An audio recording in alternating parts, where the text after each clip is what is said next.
Hello viewers and welcome to my channel.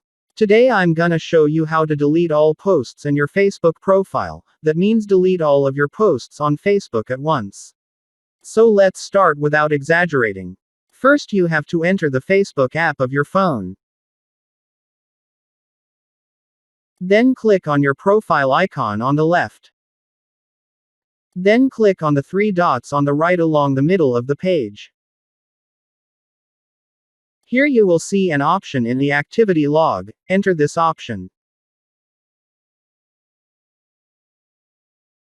Then click on the Manage Activity option at the top. Now enter your posts option below.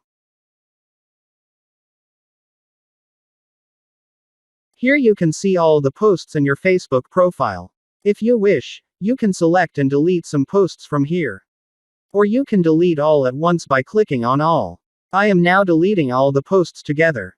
I now click on All. See, all the posts are marked together.